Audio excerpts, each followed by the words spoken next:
What's the good word, y'all? It's your boy DKB here. So let's talk about the New York Jets' best undrafted free agent this season, Trey Dean III. At least on paper with what he's provided, right? I think if you had to go in a pecking order, you could replace 1 and 2 at the top.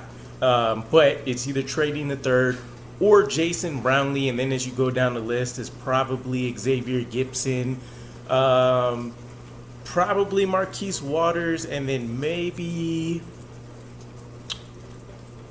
Deslin Alexander, and then probably like Derek Langford. Maybe it's like your top 5 or 6 guys, somewhere in that pecking order, right? The guy that has the most likely chance to make the roster, though, is either Jason Brownlee or Trey Dean III. And in this case, Trey Dean III seems like he has a very good opportunity ahead of him. So what he's been able to do so far during the preseason has been pretty impressive, considering he was an undrafted free agent. A lot of the draft community will tell you they had somewhere between a second and maybe a 4th round draft pick on him at worst, right? A lot of his biggest failures came from a coverage aspect. When he's kind of playing out of position, he did cost Florida quite a few wins with the blown assignments and different things of that nature. But he has proven to be a very versatile weapon, a very ferocious enforcer type of athlete for us on the back end. So, especially coming off this Buccaneers game that we just completed, he had 4 tackles that went for a gain of 1 yard or less, showing his prowess closer to the line of scrimmage. Was exactly where I wanted him to play at, right? If he can develop into a little bit more of a free safety, great, but seeing the emergence of Tony Adams really mitigated the need for a lot of that. Then you want to talk about him getting in on special teams. He was able to go out there and stop a punt return for just a single yard, and I believe he did that during the Panthers game as well. And so far, he's leading the preseason in tackles. And by the way, this comes without any misses. So not only is he racking up tackles, he's racking up significant tackles. And then you throw into the fact that he's not missing these opportunities whatsoever either.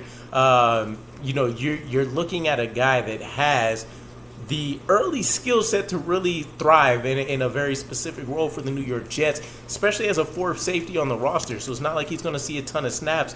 He can continue to fine-tune things, and then when we call him in, you feel very well that he won't be a liability in the back 7, which was really a whole lot of anybody that thought he may fail, at least in his rookie year. That was going to be a lot of the question marks, right? And to point to that, we've even seen him do fairly well in coverage, right? He's had only 3 catches against him. They went for 24 yards. 1 of the 3 went for a first down, but he's done that over 66 coverage snaps. So not only are people looking to not test him, when they are, he's making plays and he's limiting them to a very impressive degree. So, Ashton Davis, a lot of people talked about his game against the Buccaneers as well. Did actually pretty much a lot of the same work. 4 tackles. He was able to make a lot of those, if not all of those, count for less than a yard or so from the line of scrimmage. But I will say this. If Ashton Davis is coming into his own this season, I'd look at it from the standpoint of too little, too late.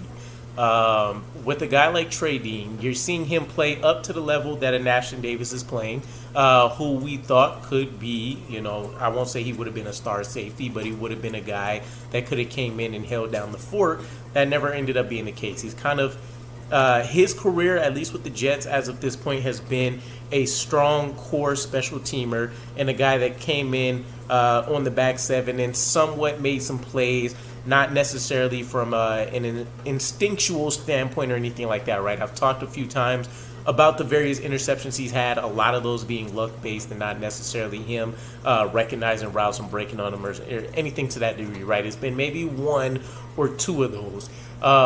So when you take a look at both of these guys, you have the younger player in Trey Dean, you have the guy that has the better physical qualities in Trey Dean, and at least during the preseason, to the best of our knowledge from what we're seeing between joint practices and the actual preseason games, you're seeing Trey Dean outperform Ashton Davis in the majority of these. And if you want to use the Buccaneers preseason game as a baseline test, you're talking about a guy that's on par with him. So why not go with the younger guy, the higher upside, and not to talk about a guy that can be a mismatch weapon for you when you want to try to nullify a tight end, you want to try to nullify somebody that's playing maybe a bigger slot wide receiver. And I'll admit, at least based on what I've seen so far in the stats and, other people breaking down film, I was wrong about Trey Dean. He was a guy that I'm not against, right? Because, we got him as an undrafted free agent.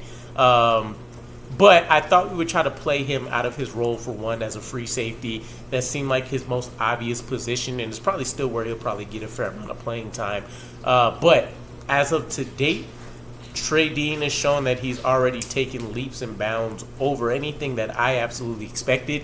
And if I'm Robert Saleh and company, he's outbeat Marquise Waters. He's outbeat Ashton Davis.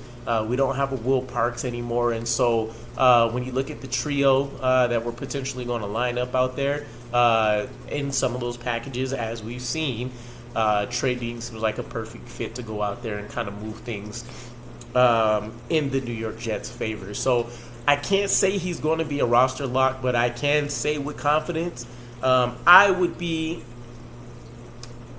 curious what made the coaching staff choose an Ashton Davis over a guy like Trey Dean III. Somebody's going to scoop him up, right? That's the nature of what's happening with the New York Jets all season right now. These are going to be a lot of the hardest decisions. If we don't feel like he had the talent or beat out a guy to make the 53, what's going to be the case for us thinking we can sneak him onto the practice squad? And him, Jason Brownlee, they're going to be hard guys. Even Ashton Davis himself, with what he's shown this year, and again, him being a core special teamer, that may be the only thing that swings things in his favor, just because he's done it longer and he's done it to a decent level of success. But again, Trey Dean has shown that he's more than viable and capable in that area as well. So let me know what you guys think. I know we have a lot of Trey Dean supporters and fans in here. Do you guys think he should make the roster as our fourth safety? Assuming we carry four, of course. We don't know what the roster construction will look like. Things could get crazy here. But do you think he's a roster lock or not? I'll catch you guys again. Peace.